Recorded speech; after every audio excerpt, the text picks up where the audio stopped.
A Florida woman was arrested with a bag that read, "Definitely not a bag full of drugs."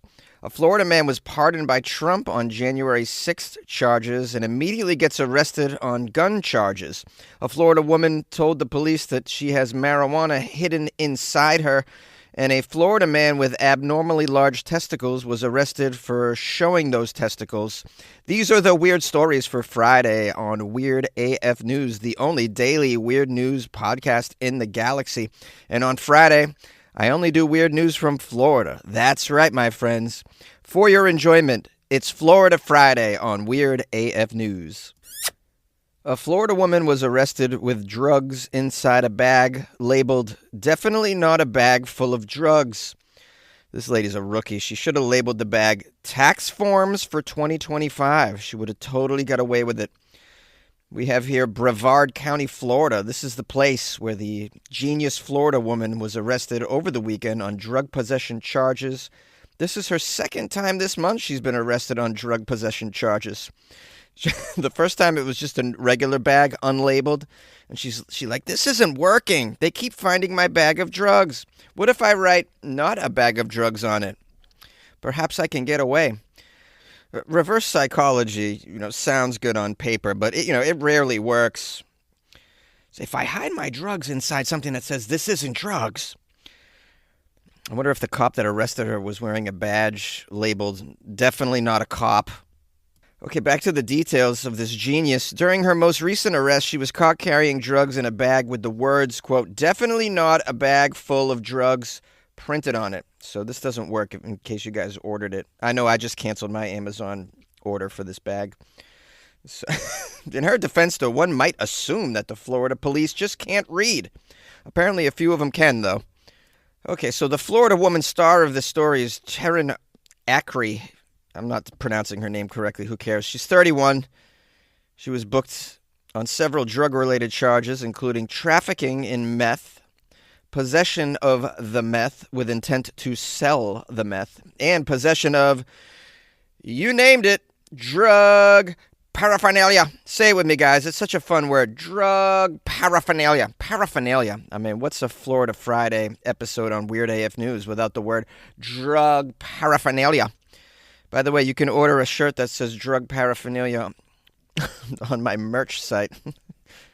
Deputies arrested Taryn after pulling over a vehicle in which she was the passenger.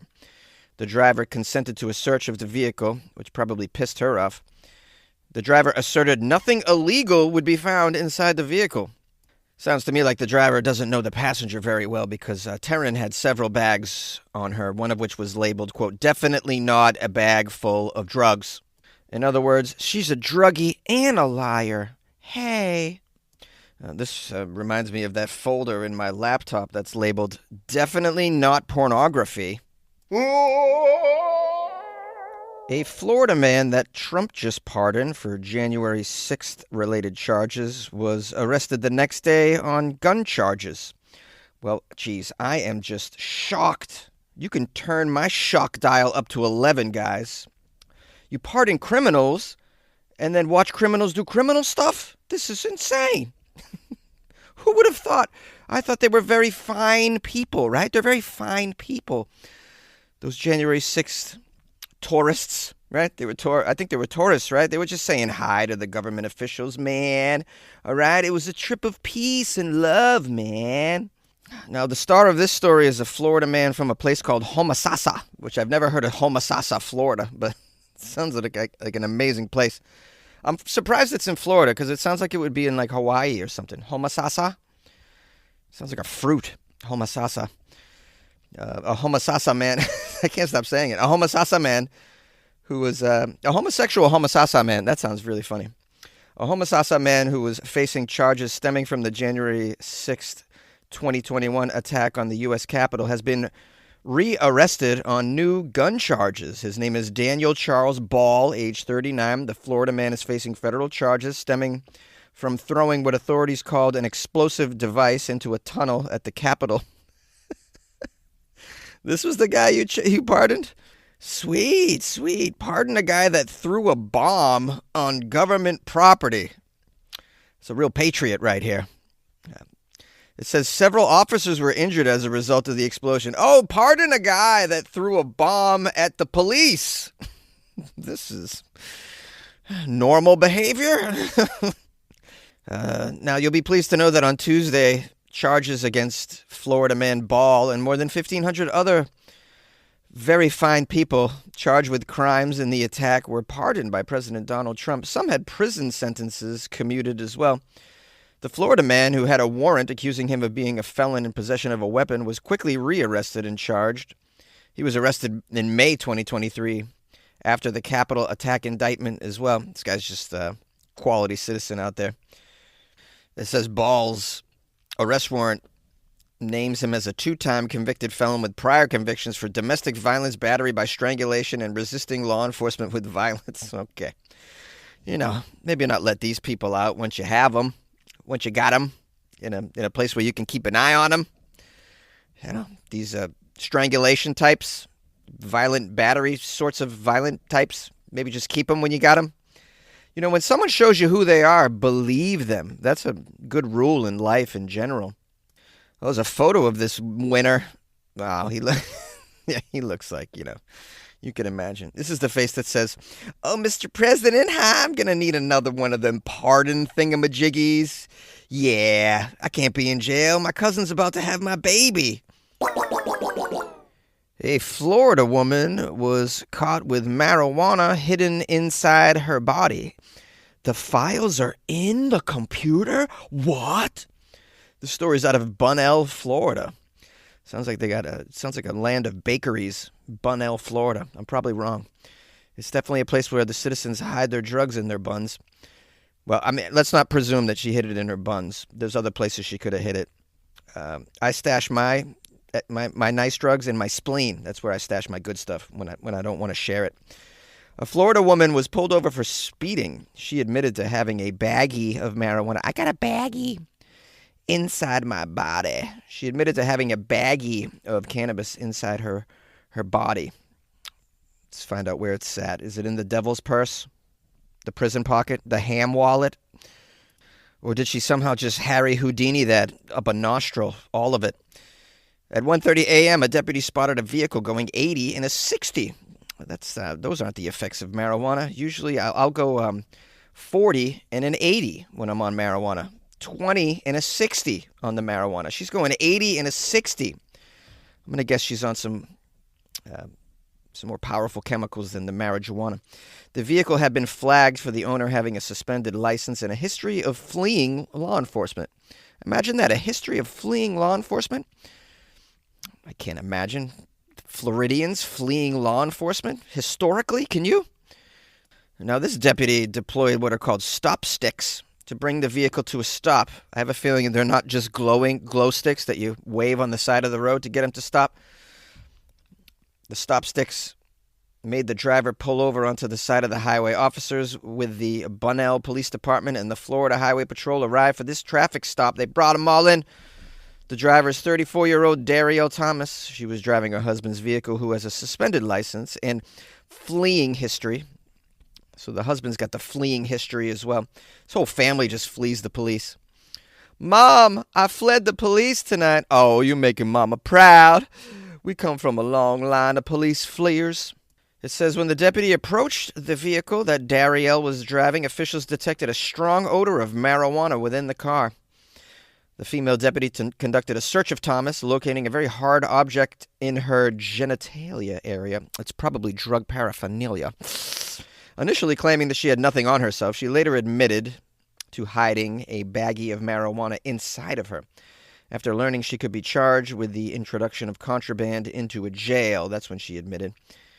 Deputies arrested Thomas for tampering with physical evidence and possession of the marijuana, the little baggie inside her person. Okay, well, at least we know where it was. I was on the edge of my seat trying to find out which orifice the baggie of marijuana was in. It was in the genitalia area. That's P. Diddy's favorite kind of weed, by the way. Oh, yeah, that's the best kind. It's extra sticky icky. Still getting around to that fix on your car? You got this. On eBay, you'll find millions of parts guaranteed to fit. Doesn't matter if it's a major engine repair or your first time swapping your windshield wipers. eBay has that part you need, ready to click perfectly into place. For changes big and small. Loud or quiet. Find all the parts you need at prices you'll love. Guaranteed to fit every time. But you already know that. eBay. Things, people, love. Eligible items only. Exclusions apply.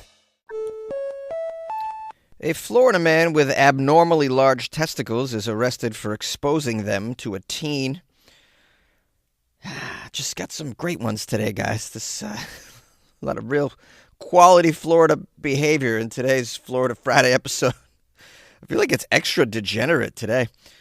We have a Florida man facing charges of lewd and lascivious behavior. Another great word that's always in these Florida stories. Lascivious behavior. It's fun to say when you got a mouthful of braces. Seriously? Charges of lewd and lascivious behavior? This Florida man is charged with this behavior, unfortunately, towards a minor after allegedly exposing his extra-large genitals to his teenage neighbor.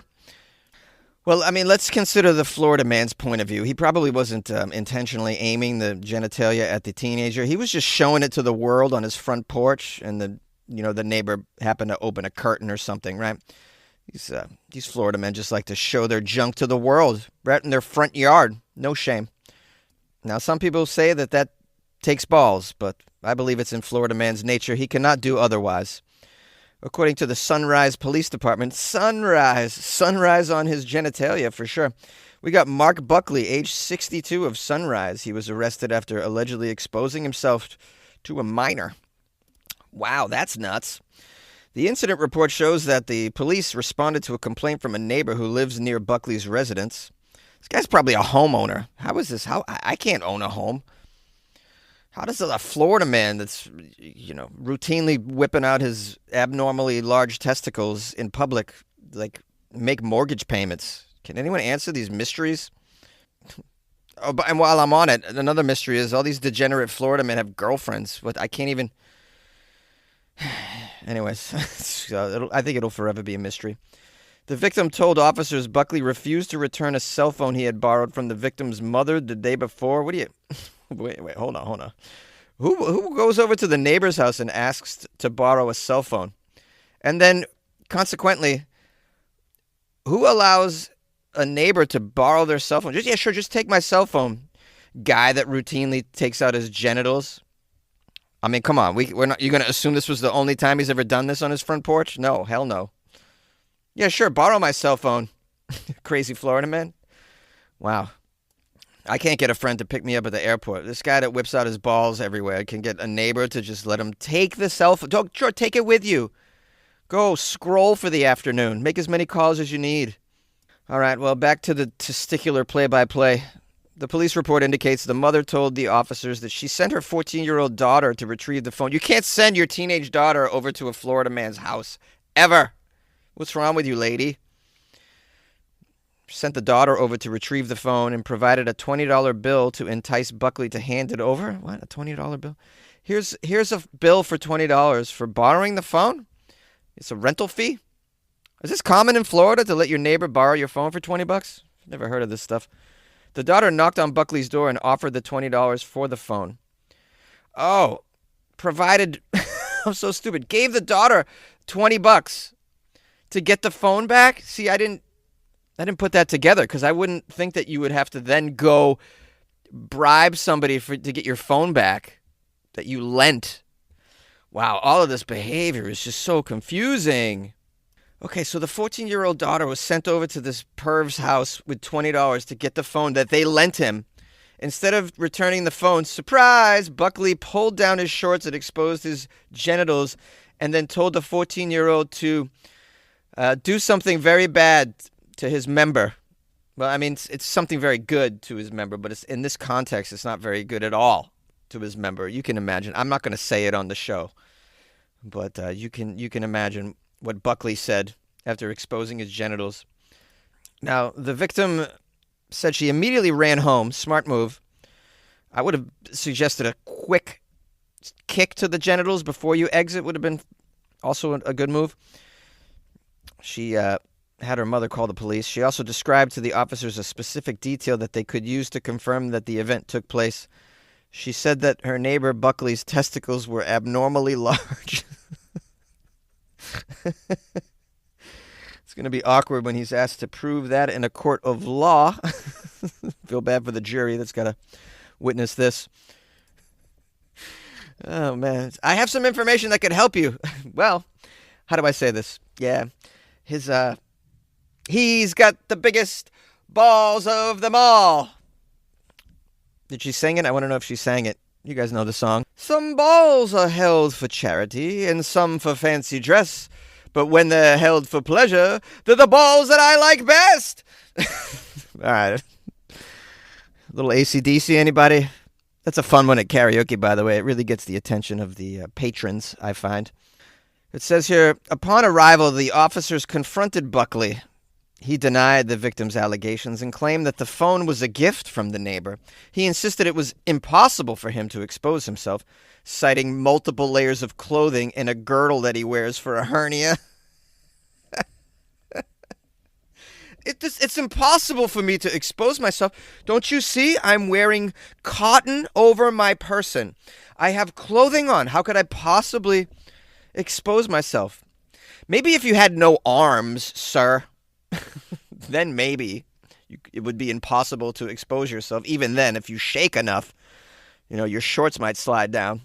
Impossible to expose himself. That was his line of argument. Wow, this guy's watched a lot of court TV, obviously.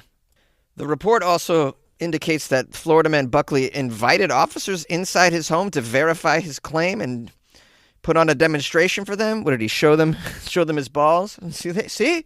They're not the biggest balls of them all. She's lying. It says, during the demonstration, officers observed Buckley's genitals exposed through a side opening in his underwear, matching the victim's description of what appeared to be abnormally large testicles. The detectives are like, ha-ha. See? They are abnormally large. Book 'em, Dano. This guy... What this demonstration, bro. I don't even know what to say about this. It's just so incredible that this actually happened.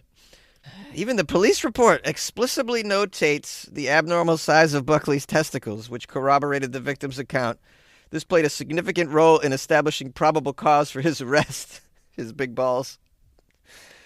Oh, my goodness.